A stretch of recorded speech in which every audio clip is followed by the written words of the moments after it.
Welcome to Event Explorer, the podcast where we hear the behind-the-scenes stories of the world's best events. I'm your host, Daniel Roth. Well, winter is here, and honestly, there's something about this season that just hits differently. Sure, it's cold, but that's part of the charm. Snow on the ground, crisp air, and communities turning the chill into a reason to celebrate. Around the world, winter festivals take this season to the next level. Think about Quebec's Winter Carnival with its ice palaces and parades, or China's Harbin Ice Festival, where massive glowing ice sculptures look like something out of a dream. Winter is being embraced all around the world. Right here in the States, Aspen's Winterskol stands out as one of the coolest winter festivals around. For 74 years, it's been at the heart of Aspen's winter scene, with traditions like Torchlight parades, soup contests, and snow sculptures that bring the town together in the most epic of ways. And it's not just about events, though. It's about the community, the culture, and the vibe that makes Aspen, well, Aspen. Today, we're sitting down with Julie Hardman from the Aspen Chamber Resort Association to get the inside scoop on this year's Winterskol, from its history to its fresh take on some classic traditions. But before we dive in, let me ask, what's your winter vibe? Are you all about the festivals, hitting the slopes, or just hibernating with hot cocoa and a good playlist? Whatever it is, I'd love to hear about it. Drop us a line, share your stories, and let's celebrate winter together. And don't forget, hit subscribe on your favorite podcast app. All right, let's head to Aspen and see what Winterskol is all about. All right, Julie, welcome to Event Explorer. We are so excited to have you here to talk about Winterskol. It's got such a rich history, vibrant traditions, and the festival is really a cornerstone of Aspen's winter season. Before we dive into details, though, Julie, can you tell us a little bit about yourself and your role at the Aspen Chamber Resort Association? Hi, yes, definitely. My name is Julie Hardman. I am the Senior Director of Events for the Aspen Chamber. And have several Winterskols under my belt, but I started my event career in 1996 up in Snowmass as just like an event intern, and then have just stuck with it. So I've been in the event world for over 25 years now. And I've kind of bounced back and forth between Aspen and Snowmass and have touched a lot of different events in my career path. So Colorado born and bred is Julie? No, actually, I am from Georgia originally. I grew up for, a passion for the outdoors and learned how to ski. And then, of course, once I got exposed to the West, I was like, oh, this is it. I'm out. Very cool. So is Aspen home base now, or do you still kind of commute between the two? No, it is. I have lived here 29 years full time. Nice. So I guess I'm a new local.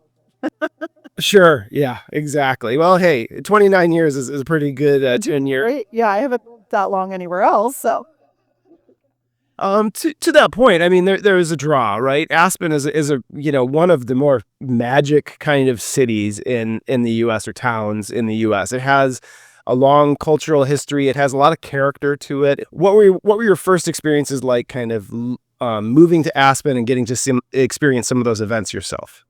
Well, I'll tell you, having skied in several different areas, I'll just say, skiing alone, it's just a different experience here. I mean, the fact that we have 4 different mountains that you can ski under one lift ticket is pretty phenomenal.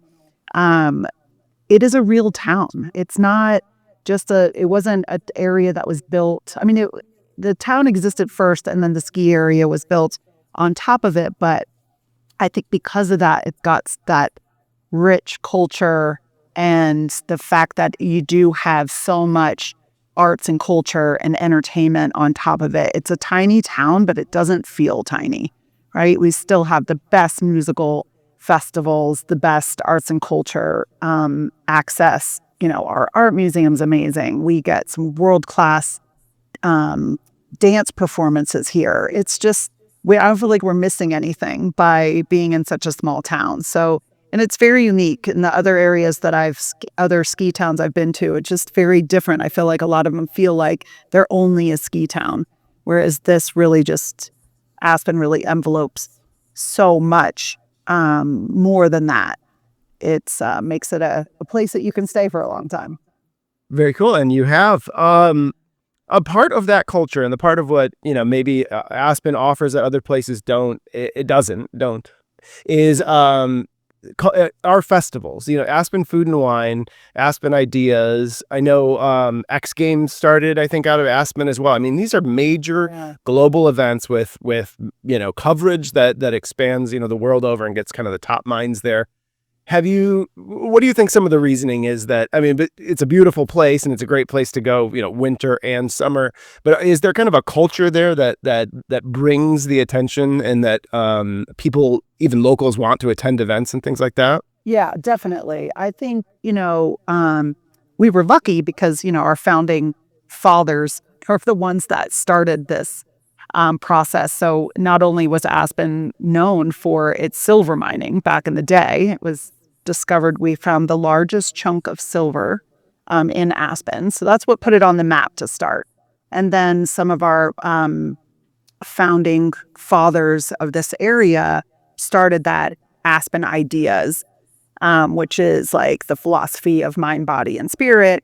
And I think that started the Aspen Institute and bringing in that culture of skiing and the X Games. And I think because of our rich history, it's invited all of these events that have become world class. And now you mark the calendar kind of with some of these events. This is almost a 365 kind of event season in Aspen, right? It's summer and winter. You're pretty much always busy, I'm guessing, with events. It is true. And I think, the difference between the two events that the chamber produces is Winterskol, which is our winter celebration we'll talk about a little bit more. But the other event that we produce is the Food and Wine Classic in Aspen. So they're very different events. The Food and Wine Classic is 41 years old. So we do have like longevity here. Nothing seems to die too quickly. But I think we're just really fortunate to have, these types of events that are here. All the events that I've worked on, these truly are world-class events. They do hold up to the location that they're in. And some people really know the town for these events. Aspen Food and Wine, like you said, I mean, it takes over the town, right? You're kind of populating every restaurant, bringing chefs in from around the world. What's the buzz like in summer when that's going on? Oh my gosh. So, that's what I was going to say too. So it's our kickoff to summer.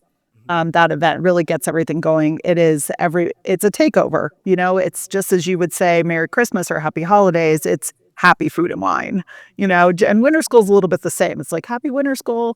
So it is a vibe in town and everybody lives it. I think that's the cool part about doing these large events in small towns is that it really is kind of a takeover. And everybody's in it and it just adds to that cool, fun energy. But the summers are, they say you come for the winter and then you stay for the summer. So the summers are really, truly amazing here. There's definitely something all the time happening, but not in an overwhelming way. It's, just really cool stuff that you can enjoy. And there's different levels to being able to appreciate it as the locals. Not everything costs something. You can sit out of the lawn at the music festival and listen to the orchestra playing and have a picnic and just like there's ways to incorporate that into our lives that just make it more enjoyable. Mm-hmm. So Aspen Food and Wine is the young kid, and then we have the younger sister or brother, and then we have Winterskol, and that's been going on. I said now it's over 75 years, and it really has been woven into the fabric of winter in Aspen, especially from kind of a local aspect too. It's a local cultural kind of invention. Tell me a little bit about that. When did you first kind of learn about this history and what influence has it had on you and your time in Aspen? It's funny. It is actually a fun story. I think most resort towns do have some kind of winter celebration and carnival. How Winterskol got started in Aspen was basically a group of locals. Historically, it's been in January. So this is the first time we have a date change to December. So for 73 years, this event was born and raised in January. And this local crew got together, and I think that, they had survived that busy holiday season, even back in 1951. And it was a little bit of a lull after the holidays that these locals were like, hey, you know what? We made it. We love winter. Let's celebrate our way, for us. And that's how Winterskol got its name, because they were basically like, cheers to winter. And so I'll tell you, over the years, it's pretty amazing. The Historical Society has a ton of cool images from back in the 50s, 60s, and 70s in their archive. And I recently dug through some of them just to see some of the events that used to take place. And it's been everything from like on mountain activities to different events in town. Like we have, snow sculptures are very popular. Historical part of the event. There used to be a huge parade that was almost as big as our 4th of July parade back in the day. For the most part, there's always been fireworks and a torchlight descent. But here the on-mountain activities included like a slalom race where you had to be linked up with people. So like on your arm, so it was 4 across. So it was a linked arm slalom, and then they had to go down the race course like that. They incorporated a Winterskol queen back in the day, and part of her abilities included her skiing abilities. So not only her beauty, but how well she skied. Now we do Winterskol royalty, so it can be like a man and a woman, or 2 women, or whatever, just 2 people in our community that are chosen. And let's see, what else have they done? They've done like ski touring behind dogs and horses. There's been a lot. There used to be a big ski splash up in Snowmass that they built a big wooden ramp and had people ski down the hill and into a swimming pool. No liability. It's almost like a zany, there's like a craziness, not in the best sense of the word, for the personality of the people of Aspen and how they put this event together, right? I mean, totally. You don't take yourselves completely seriously in doing some of these things. Well, and I think that was exactly part of it. I mean, you hit the nail on the head, because I think, there is this element of Aspen that it has to be the best of the best in that world-class scenario. And I think that this is a true testament to the locals, and that we're here to have fun. And we're here because we love winter. We love skiing. We love every bit of it. So it's our time to really just let loose and celebrate all the things that we love. Speaking of winter, I mean, we talked right before this. It's there's flurries, but when we think Aspen, I mean, we're talking feet of snow. It can dump on you. It can be, a lot to deal with. So tell me about. I mean, this is a big event. How many people are you expecting, to attend Winterskol this year? Well, the cool thing about the event is that most of it is free. So we don't have the proper number attached to it. We kind of guesstimate anywhere from, probably around 5,000 people that participate. But we have, it's 4 days long. It covers all 4 mountains. So it's hard to track exactly how many people. We can individually guess who participates at each event, but it's hard to have a full number. But that's kind of our guesstimate. So it is, but town is also busy, or it has historically been in January. So this will be kind of a new twist. I think by moving it to December, we're pulling it out of a super busy time frame back to how it originated, back to its roots, so to speak, and bring it back to a time when the locals have a second before the holidays and they have a minute to like, hey, let's go hang out and really start getting ready for winter. And so similarly to Food and Wine, this is you've positioned it a little bit more this year as a kickoff to the season, and a celebration of kind of. I think that's a really nice thing that people can kind of celebrate Aspen before it be kind of, everybody else comes in and visits, that you can remember why you're there and how great it is. I know, what a great place for so many people to grow up and to really have, a unique culture, but also you sometimes feel like a tourist town a little bit, because that's the economy. So this is a really nice way to say, no, we are Aspen. We have a local tradition. Do you get a sense of that? Is the community kind of just gung ho about putting these different events on? Well, it's been tricky. And this is part of the reason why we changed the dates is because January was sandwiched in between right after the holidays. I mean, we had days to pull it together for Winterskol. And then it overlapped with Gay Ski Week, which is another huge event that comes into town. And it overlaps with the production of X Games. So it's a pretty rough run after the holidays. A lot of people are unfortunately sick. I think they're feeling overcommitted. So our participation in the event really was lacking. And so we adjusted the dates in order to kind of focus back on we can't do this event. We can't carry it another 70 years without the local support. I see. And so far, yes, we're feeling all that energy coming into it this year. It feels really good. Very cool. So this year, 2024, what are the traditions what are the major traditions that you'll be staging this year that have kind of made it up and now make up kind of the core of Winterskol? So a couple things. One thing I think one of your thoughts going into this was, how do we keep this tradition alive, right? How do we keep the energy behind an event that's 73 years? It's not easy, folks. It's like not everything, you have to evolve. You have to make things fun and engaging, and not everything can be the same. Like, we can't do the ski splash anymore. So how do you top that? So we are kind of constantly trying to evolve and make it current to the day, right? So last year we added a beer festival, which we've never done before, and it seemed to make so much sense since it's an actually cheersing to winter. So we have a beer festival now that we've incorporated. One of the most popular events that we do is a soup competition with the restaurants. And this year we have 12 restaurants competing. It's free and open to everybody. So the restaurants come out, they make 30 gallons of soup each, and everybody's given a sample size cup. They go around and taste all the soups that they can handle, and then they vote for their favorites. And then the winner, they do win a cash prize, but then they also, obviously, the bragging rights are the most important takeaway. Everyone's got to come try that soup this week.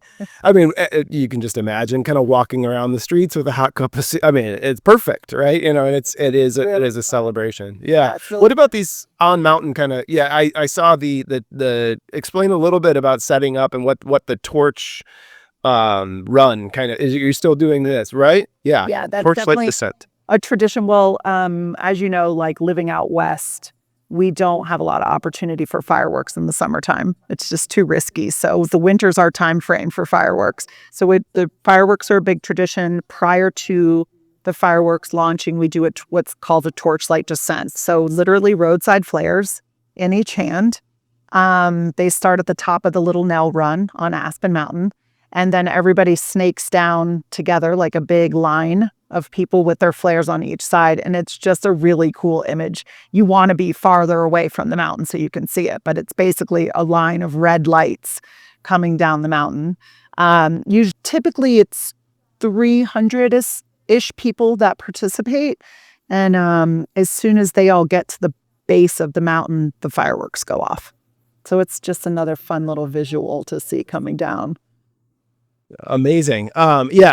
And yeah, maybe I can get some video or photos from you. I'll share it on the feed. Cause it's just, it's visually stunning.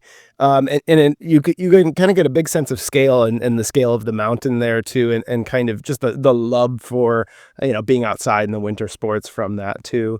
And then this year, I imagine there's kind of music, entertainment, that kind of thing. Like what is the event, the core event kind of feel like to that you build? Yeah. Well, like I said, there's 4 days. So we kind of launch everything on Thursday. We're really focusing on the community this year. So we're doing a ton of free events for the locals to come, have a drink, appetizer, just get together as that core community. We have free movie screenings. We always do Aspen Extreme. So we did a buyout at our local movie theater. And so we're showing Aspen Extreme on 4 different theaters. We have the prizes that we give away, anything from Warren Miller, 75 is showing Saturday night of Winterskol. So we're giving away a couple tickets to that. We've got local festival tickets to give away. We have lift tickets to give away, of course, swag. So just kind of fun things to focus on that local community and get them going. We have a late night show at Belly Up, like a $5 show. That's our music venue. And then Saturday is kind of our main event in Aspen. And so that's where we have a big mobile stage that comes into the park, which is right in the center of town. We've got the 2 bands playing throughout the afternoon. We have our Soup School event, which I mentioned. And then we have our beer festival at the same time. We also have our snow and ice sculptures out there. We have a kids sculpt competition that we do. So 4 different schools come out and sculpt their little sculptures, which are pretty impressive. And we have food vendors and some regular, retail vendors out there too. We give free kettle corn and hot chocolate to the community. And then in the evening, when that all dies down, we start a big bonfire in the middle of the park. And then we encourage people to hang out and watch the fireworks from there. Gorgeous. Well, I think a lot of people think about, I'm just going to go to Aspen and have kind of this touristy, just stay at the ski lodge experience. I hope that this gets people thinking about, what another way to see Aspen, and definitely to get a little bit more slice of local life. So I think it's great what you and the team are doing. As things move forward, how do you think Aspen, it's a smaller town, and I know that there's, kind of this population influxes. How do you think the event world kind of at Aspen will continue to evolve? Do you see kind of more events being positioned there? Do you think you're kind of at the max, of what the town wants to support? How do you see the kind of future evolving here for Aspen as it continues to grow? Well, it's a really good question. If I had that crystal ball, it would be helpful, right? I think in the course of my career in this valley, it's ebbed and flowed a lot. It's like, we need more events, we need less events, we need more events, less events. So it's kind of come and gone, but then I think it automatically ebbs and flows too.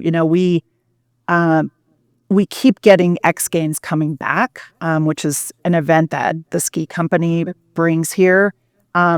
But we don't know if it'll last forever. And if it goes away, we've had the World Cup races come and go over the years. So I think there's a little bit of that where it ebbs and flows. I think we're always going to have events here in Aspen. I think there is always going to be a demand for that. We have a lot of events are destination worthy, but then the events like Winterskol are more just while you're here, there's things to do, right? It's more of the entertainment factor. Not that skiing can't be enough, but oh, certainly. But you can't watch fireworks while you're skiing. So I think that there's always going to be demand. We're actually in the process of putting together kind of some updated economic impact reports just to find out, how much the town is being impacted and by our events. And we always keep our finger on the pulse as far as that goes. And how much it benefits too, as well. I mean, keep myself a job. Yeah, exactly. Well, I mean, for a small town, small city, it makes a huge impact. And I think events and the hospitality, that you and your team provide is a big piece of that. So I just, this is great. Thanks for letting me talk and learn and having the audience learn about Winterskol. I think what I love is these organic traditions that are born in, and it's people like you and your team that are keeping them going. I mean, we're making new culture here. 75 years is nothing to scoff at. I mean, like that the work and the love and the effort that it's taken to keep this event going is really something special, and it defines what Aspen local culture is. It's not people coming in and putting a new stamp on Aspen. It's something organically grown. So I wish you all the luck and success in this year. I hope that the snow continues just being light flurries and not making it too difficult to move around. Will you see some time on like a snowcat or a plow this week? Oh, that's so funny. Because it is a real conversation. We had to meet out in the parks last week to assess the snow conditions in the park. They are going to have to groom the section of the park for not only safety and ADA purposes, but also because we got 2 feet of snow recently, and it's making it a little bit challenging, but we never complain. We never say we have too much snow. So, it's just all part of, doing events outside is always fun and challenging. I will not be in a snowcat, but you never know. They might get you in one. Yeah, exactly. Well, thank you so much for joining. I wish you all the luck this weekend. And I hope, if people haven't made their plans to come to Aspen this year, they think about this as a way to kind of kick off the holiday season or get some time in December before the slopes get too busy next year and the following year. So thank you so much. You're welcome. And I do want to mention, we've talked a lot about how Winterskol is, all for the locals and local community, but we do absolutely encourage guests to come and enjoy this celebration as well. So this year, just to reiterate that the event does take place December 12th through the 15th. Very good. Very good. So that's coming up here. But we'll definitely blast this out, especially if people can drive it. I got lots of friends in Denver. They should come visit that weekend. Exactly. You're not going to get the same experience anywhere else or at any other time of the year. So, all right, we'll take the trek. All right, Kim, thank you so much. Nice meeting you. Thanks for including Winterskol. Pleasure.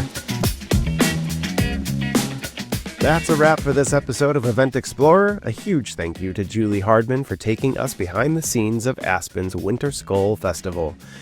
From its humble beginnings in 1951 to the vibrant celebration it is today, Winterskol truly embodies the spirit of winter and community in Aspen.